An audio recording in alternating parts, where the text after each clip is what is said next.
So this is a story that we brought up last week, and we're going to highlight it again because we're talking about, I don't know, the breakdown of social order in this country. It is episode 999 of Timcast IRL. And Welcome to Inverted World. There was just a total solar eclipse in this country. Ladies and gentlemen, we have here for you the Social Security Administration weekly data for Help America Vote verification transactions by state for the week ending March 30th, 2024. That is to say, the latest data coming out of the Social Security Administration on people who are registering to vote, who are lacking IDs or dead. And the data is shocking. In Arizona, 25,000 people attempted to register to vote without IDs. 2,669 people were not in the Social Security Administration database. 20 of them were dead. Now, that doesn't alarm me that 20 are dead. It is seemingly a large number of people who are registering. That's kind of shocking. Georgia is 14,684. Very interesting. But let's take a look at Texas. In 1 week, wow, 225,132 people without IDs tried to register to vote. 30,000 of them did not have a match in the Social Security Administration database. 4,515 were dead. 194,708, I believe, were the total matches. But single match alive is the number we're actually looking at. These are the ones that likely were confirmed registered. It's 190,193. Now, let's just make sure for the purpose of this video, we give you the proper context and we show what is HAVV. HAVA is the Help America Vote Act. Requires states to verify information of newly registered voters for federal elections. Each state must establish a computerized statewide voter registration list and verify new voter information. That's important, new information. HAVV, which we're looking at right now, to comply with requirements of Section 303 of HAVA, Social Security Administration developed a new verification system known as the Help America Vote Verification in August 2004. States must only submit a request to us for new voters who do not present a valid driver's license during the voter registration process. HAVV verifies the accuracy of the name, date of birth, and last 4 digits of Social Security number submitted and sends an indication of whether our records show the individual as deceased. So let's break this down. In Texas, according to this website, 225,132 individuals submitted for a new voter registration and did not have an ID. 30,000 of them came back with no match. Perhaps some of those were accidents. Perhaps some of those were, I wrote down the wrong last 4 of my social or my name was misspelled. But 30,000 out of 225 coming up with no match is quite alarming. I don't know how that could happen unless these people are not in the Social Security Administration database for some reason, not citizens. 4,515 dead people tried to register in 1 week. So explain this to me. Does that mean that they tried to register, they went to go register, and in the time between when the information was gathered, they died? So over 4,500 people died who were new voters. I have no idea. I guess. That's a lot of people dying. Yeah. Almost really suspiciously high. Suspiciously high. Yeah. And so who are very interested in voting. No, we did cover this last week, and this is just the latest update of the numbers. The reason I bring this up is because I want to say, do not be surprised if Democrats win Texas and Missouri. Can you look at California? Just because it's a similarly sized population, it's obviously a general 3,137 total transactions. 80 were dead. 1,784 were found to be alive. 1,273 did not have a match. That's a third of the people didn't have a match. Yeah. That's raising any alarm bells for anyone? Well, did you spell your name wrong? Like, how are you not in the Social Security Administration database? I mean, I have a double first name and it's always been a problem because is it a space? Some places don't let you have a double first name. Like, I could believe that there is a small percentage of errors, but over 1,000 seems too high. I think we have 1/3 of all California residents who registered were named Hannah Claire. They're all trying to steal my identity. And the problem was when they were registering and they said Hannah Claire, the people just wrote down Hannah. Yeah. Look, you would be this was like this has been a consistent problem for me. It's why I don't recommend double names, at least in America, because some states will not let you put a double name on your license. Some won't accept a hyphen. Like, it is an issue. And so, again, over 1,000 seems too high to me. But just like, I believe that maybe someone did register to to vote and then die. I just don't think it's 4,000 of them in Texas. That's too high. I think the Georgia number is interesting too. I mean, 14,000. Everything that I've seen about Georgia is like 99% of people are registered to vote. So even just having those high vote totals come, like new registrations coming in that way is interesting. It's February 17th is the most alarming one because that's where you get Missouri with 23,000 dead people trying to register to vote. How Out is of that even 78,000. Yeah, they really Yeah. screwed up by showing their hand there. That's like, what, a fourth of the registrars were actually dead? That's insane, and That it's is- not realistic, in my opinion. So what happens? That is more That's than a why I fourth. say the FBI should be involved. This is insane. I told you the And FBI we is too believe the busy FBI is looking gonna at do it. moms. They're too busy checking moms out who speak at school board meetings. They're very busy. Take a look at this. Busy. Here's where it gets interesting. 270 to win. Did you guys know that Joe Biden may not be on the Ohio ballot for the general election? I did Like, not we know. are getting crazy close to weird Civil War-esque, let's just call it echoes. Donald Trump didn't, Donald Trump. Abraham Lincoln did not get a single vote in any of the Confederate states that wanted to become Confederates. And it was because the way it worked back then is that the parties would issue the party ballot of here's our list of party candidates you should vote for. And then you'd basically sign it and drop it in the box. And then it would go, okay, we get it. You're a Republican, so you voted for all Republicans. In the Confederate states, the Republican Party did not issue any ballots. They didn't think they'd get any. So Abraham Lincoln didn't get a single vote. We now have, everyone was talking about Trump being removed from the ballot. The issue is in Ohio, the deadline for submitting for the general election is before the Democratic National Convention, where they name their nominee. All they have to do is preliminarily, or I guess whatever the word would be, they have to submit that Joe Biden is the nominee before the convention confirming he's the nominee. Otherwise, he will not appear on the general election ballot in Ohio. There will be no Joe Biden. Why did they schedule their convention for after this deadline? Well, take a look at this. This is 270 to win. This shows the electoral vote count, and we can see these are toss-up states, the ones that don't have any color: Nevada, Arizona, Wisconsin, Michigan, Pennsylvania, and Georgia. Let's say this. Let's say Trump wins Wisconsin, Michigan, Pennsylvania, Georgia, Arizona, and Nevada. Republicans get 312 electoral college votes. Congratulations, Trump wins. Now let's say that Texas turns blue.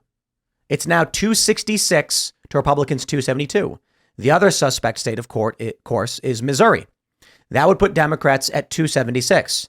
So I wouldn't be surprised, based on the weird numbers we're seeing from the Social Security Administration, that come November, when they're counting the votes, they say, Trump won all the swing states. Congratulations. Whoa, what's this? An upset in Texas. Wow. All of those California transplants to Texas must have shifted the vote patterns. As we know, Beto was pretty close when he was running. And it may be that we have finally seen a big shift because of the California exodus, which, of course, everybody knows there was a major exodus from California and New York into Texas. Sure, you can argue those people are more conservative leaning. They'll argue, no, they were Democrat leaning individuals. That makes sense. Texas goes blue, Missouri goes blue, and Trump loses. Now, let's say Missouri doesn't go. Let's say Missouri stays red. They're expecting it to be red. Does anybody believe Arizona is going to go Republican? Arizona's a toss-up state, but let's just say their machines stop working, like they did with Kerry Lake. Democrats 277 to Republicans 261. They don't need. So why is it there's a news report that Biden won't be on the ballot in Ohio? That shouldn't even be a possibility. You've got the polls coming out saying Trump is ahead in all swing states. And then you look at the Social Security Administration, and for some reason, there's 1.5 million newly registered voters in Texas who don't have IDs. So don't be surprised if this is what happens come the end of the year. I'm not saying it will happen. I'm just saying Texas gives them the win. Be on your toes. If you guys are listening out there, you Biden's handlers and all you guys, you better get them on the ballot in Ohio. It's going to look real fishy. I mean, if you want to cover your tracks. You're just saying that because you're from Ohio. I'm just saying, maybe you're on the other side or something. We're all on the same team here. We're trying to make a better world. So let's, if you're going to cheat, do it in a secret way where we don't know or something. So there's no The Missouri crazy thing is civil crazy. I think considering the swing state polling, look, there's a shadow campaign. If you think that they launched a shadow campaign, according to Time Magazine, they did in 2020, and they're not working on something now, you're nuts. This is Shadow. How did you come across these numbers, by the way, last week? The Social Security Administration? Yeah. Shout out to End Wokeness. I don't know if on Twitter, on X, I don't know if they were the ones who actually found the data first, but they posted about it. It went massively viral. We pulled it up. And I think what they missed is that while everybody was concerned about the large number of voters with no IDs for some reason, I believe it was us that actually caught in real time on the show 23,000 deceased people tried to register in 1 week. How that happens? Sure. Somebody found a box of registrations that were 3 or 4 months old and were like, why haven't these been submitted? And 23,000 people died in 3 months, I guess. Doesn't that seem like a lot? Yeah. Is Texas okay? No, this is Missouri. Is this Missouri okay? Whoever. Like, that seems like a lot of people. It's even more pronounced in Missouri. 20,000? And it's the ratio that a fourth, it's less than it's like almost a third. Yeah, it's so wild. Like 2/5 of the voters just were dead. Or 2/5 of the registrants were dead already. That doesn't make, or a fifth or fourth or third. Even all those numbers are insane. Insane, especially with those high numbers of 80,000. Even Arizona this past week had 25,000 registrations with no IDs. I think there's a decent probability. What we're seeing is someone's got a DMV database and someone's got a voter registration database, and they cross-reference and eliminate all duplications. So they only get people on the DMV list who are not registered to vote, and then begin registering these people on their behalf without them knowing. Mm-hmm. And the reason why they don't have IDs is because if you are trying to register as someone else, you wouldn't have their ID. You wouldn't have their ID number. You wouldn't be able to. Right. Now, I do believe there is another potential issue here. Some have said these are illegal immigrants who are getting work permits. The interesting thing is that what this website says, the Social Security Administration says, when you register to vote, they submit your paperwork to the Motor Vehicle Administration, which then runs a check to see if you have an ID. If you don't, they then kick it to the Social Security Administration. I don't know for a fact they do this for every application. It may be that if you say, I don't have an ID, they go, okay, no ID, check a box, fill in your last four of your social, and then it bypasses the Motor Vehicle Administration and goes straight to the Social Security Administration. However, based on what they say, when you look at it, it says the state submits the last digit of the SSN name and date of birth to the Motor Vehicle Administration for verification with SSA. If that's the case, they say the states are required to verify the driver's license number against the state MVA database. It could be that the first thing that happens is the MVA gets the paperwork, sees the name and social, runs it through the system and sees no driver's license, and then says, okay, no ID, send it to SSA. If that's the case, then these are people with no IDs for some reason. Mm-hmm. If it's that the MVA doesn't even bother to look up if you have an ID based on your name or social, and it goes straight to the Social Security Administration, then it could be someone is registering tons of people on their behalf secretly. Or it could just be that tons of people with no IDs have decided just today to sign up, and then a lot of them died. It's that 20,000 of 80,000. For them to do this. Even if the DMV was only sending to the Social Security Administration the registrants that had no ID, having 20,000, having a fourth of them be dead a week later is like, what the hell's going on? That's not right. That's an anomaly that needs to be investigated. I feel like maybe if I didn't have a valid ID, I wouldn't register to vote in that state for a while, just to be on the safe side of not falling into the death pool.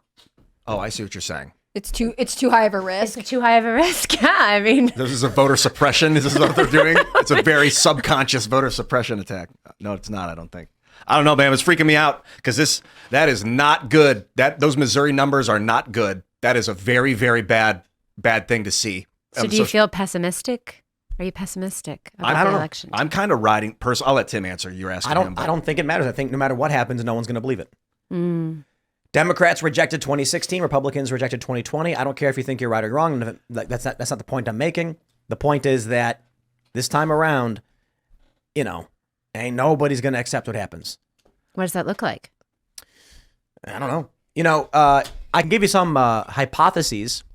We had on this show a couple weeks ago, or a week or so ago, a conversation as to what would happen with the story was that these illegal immigrants, criminal aliens, attacked National Guard troops, Texas National Guard at the border to storm their way into the country. And my fear is that when the right sees this, and the aftermath was that the National Guard were attacked. The people were arrested and then immediately released into this country on their own recognizance. And I'm like, wow, this could be the catalyst where red states and cities and Republicans say there is no longer a United States government. There is only the enclave, a rogue faction of people with guns and the people who are willing to listen to them. Because if our National Guard could be attacked by an outside group of invaders wearing masks and they were armed, these guys had weapons. They didn't use them. They had weapons and they were masked and they attacked National Guard. And the response was to stand down and let them in. What happens then in red states when a bunch of conservatives just say, okay, that's it. Whatever you're hearing in the news now, it's just whoever has the power takes it. There's no longer a functioning government. We are not going to be protected. You got the guy, I think it's in Arizona, an old man, had someone come onto his property. Cartels were shooting at each other, something like that. He claims he defended himself. We're old guy. George Allen Kelly. Is that it, the old guy? Yeah. There were people coming across his property in like camo and combat boots. And then he says that like he heard a gunshot, came out of the porch. And then later a body was discovered on his property. Now he's been charged with murder. Right. And so this is a guy who, a non-citizen, a foreign individual from another country, illegally entered his property, was found dead, and they're arresting and charging him for murder. Mm-hmm. At a certain point, you're going to get a group of guys who are going to say, okay, the government's not only not going to protect us, they're going to try and kill us. And what happens when these guys then go out and set up checkpoints, when they go out, set up barricades around their town or neighborhood and say, we don't recognize this government anymore. Now, the interesting thing on the show was that I was told at the time by the guest that it was not possible. It could never happen. It would never happen that individuals in this country would stop believing in the power of government. And if they ever did, the government would quickly come in and just shut them down. Thanks for watching this clip from the Timcast IRL podcast. Hang out with us live Monday through Friday at 8 p.m. and become a member over at timcast.com for uncensored, members-only shows exclusive. Thanks for hanging out, and we'll see you all next time.